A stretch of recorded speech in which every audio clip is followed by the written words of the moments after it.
Shin, and I'm really honored to be here today. I present a work entitled The Real-Time Identification of Attack Source on Controller Area Network. In this talk, I will first introduce why the attack node identification is needed and present the background and our method. And I'll present our evaluation result and discussions before summarizing our work. A car has an electronic control unit that provides various functions, such as airbag and brake. And CAN is standard network that supports the broadcast communication of these issues. However, it is vulnerable to external attack due to the lack of standard authentication and data encryption. As a result, there are many attack cases, so security is needed for CAN. To handle cyber attack on CAN, many different types of ideas have been proposed, but most could only detect untapped intrusion and could not identify the attack source. Even though the existing technology using the issues clock skew or physical layer signal are known to be used to identify attack source. However, issues clock skew was found to be corrupted by modifying the timing of transmitted message, and physical layer-based method cannot identify the attack source with 100% due to environmental factors such as its battery level and humidity. Therefore, we propose another real-time attack node identification method that is based on the CAN error handling. And also, we proposed a methodology that deals with RIDAS-aware attackers. And RIDAS was evaluated through experiment in the CAN prototype and weak environment.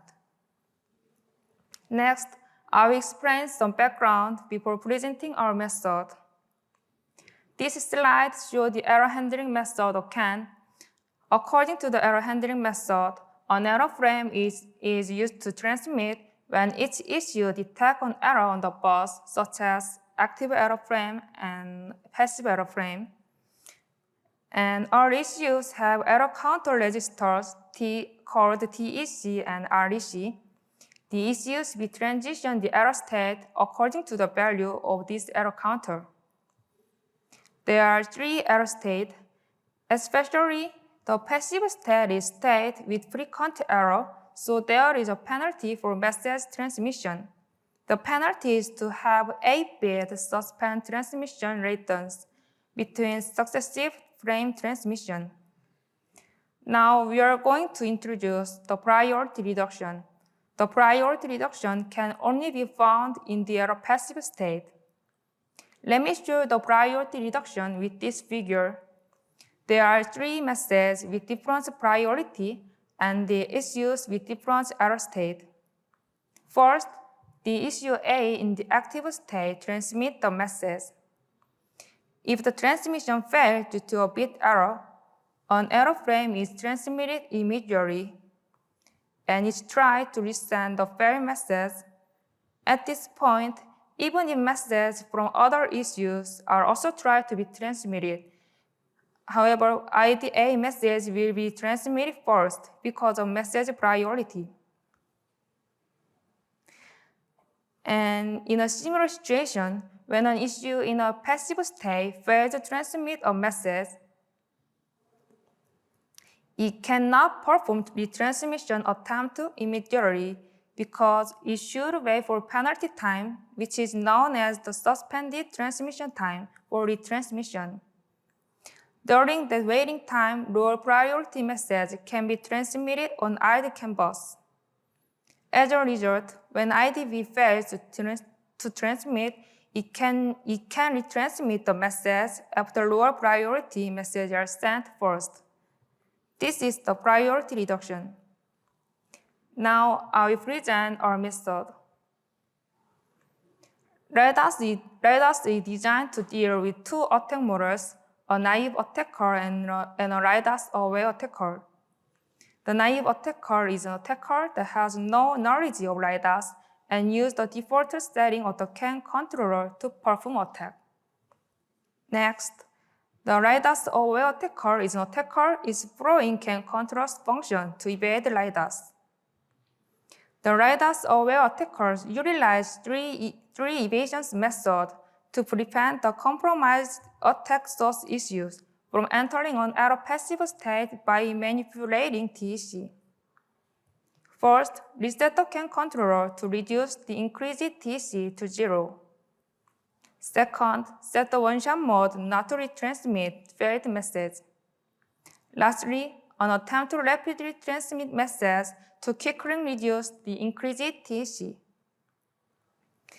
This is an overview of RIDAS.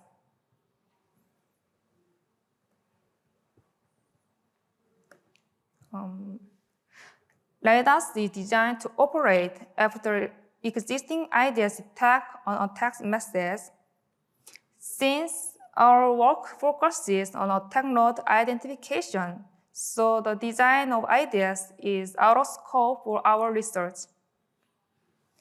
And RIDAS consists of 4 modules: TC emulation module, and attack handling module, and naive attack source identification module, and RIDAS-aware attack source identification module. In addition, RIDAS has an issue mapping table. The issue mapping table contains CAN ID information assigned to all issues connected to the campus. It is used to verify whether the identified node is indeed a compromised node. And RIDAS has 2 modes for handling 2 attacker types. Now we are going to explain the RIDAS operation for handling naive attacker in detail. RIDAS workflow for the naive attacker consists of 4 steps. First, start TC emulation before starting RIDAS. TC emulation monitors the campus in real time and emulate the TC of each issue, and set the representative IDs for all issues. The RID is used to check whether an issue is the attack source. The RID is selected as one CAN ID with the fastest cycle and highest priority among the CAN ID of each issue. Second, it transitions to the error state of the compromised node, which is indicated by an IDS. When an abnormal message is detected by an IDS, RIDAS injects 17 or more bit error into the message before that transmission is completed. So that is, attack handling modules aim to transition the compromised issues from the error active state to the error passive state to induce the priority reduction. Third, RIDAS identifies the issue in the error passive state. In this step, all issues are inspected sequentially for checking the priority reduction. That means RIDAS injects bit errors k times into the RIDs of all issues, and checking whether the priority reduction occurs. All representative IDs are inspected sequentially. First, inject an error into the issue A, then inject into issue B, and then into the issue C.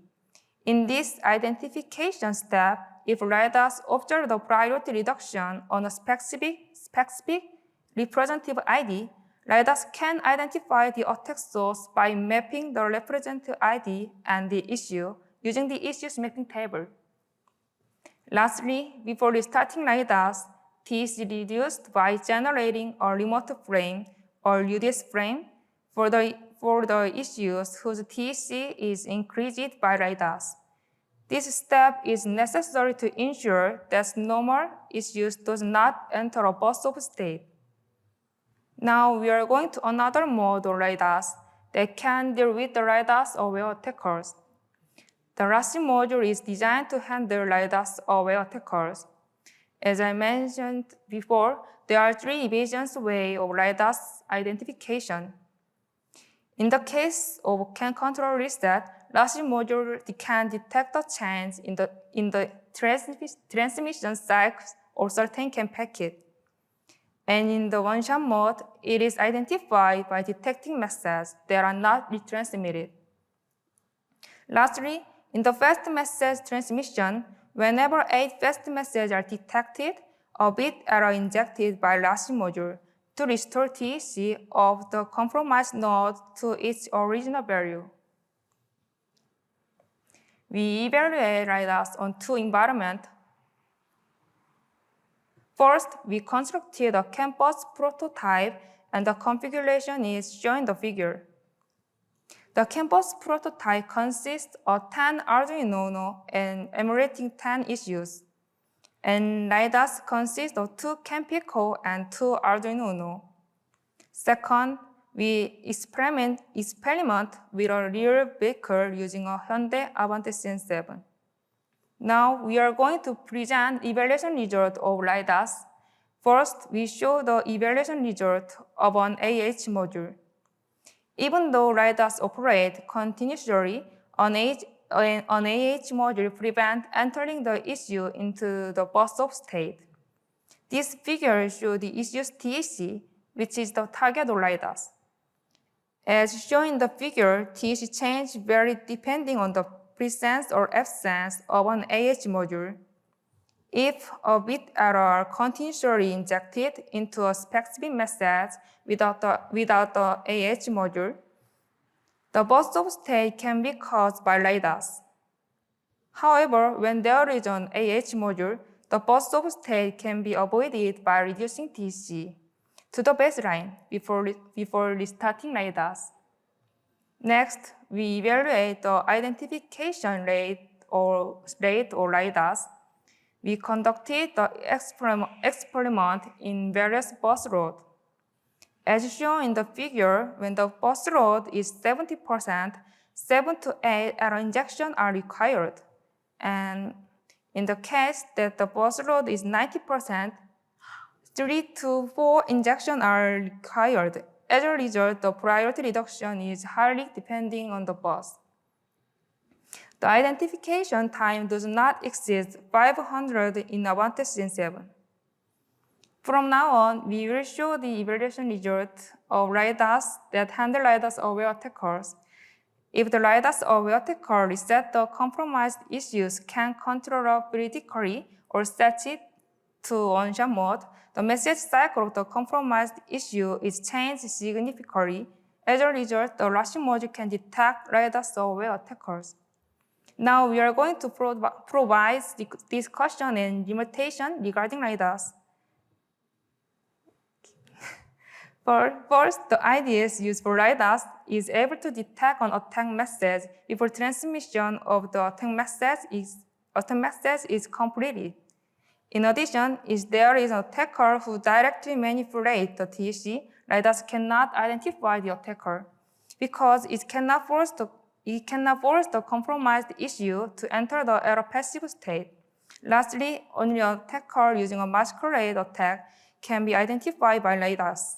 This means that if an attacker used its own CAN IDs to perform attack on CAN, RIDAS cannot identify the attack source. Now we are going to summarize our work and provide future work. We proposed RIDAS to identify the attack node on CAN, and we evaluate on the prototype and the vehicle. In the future research, we plan to merge our lightweight IDS with RIDAS. Thank you for listening.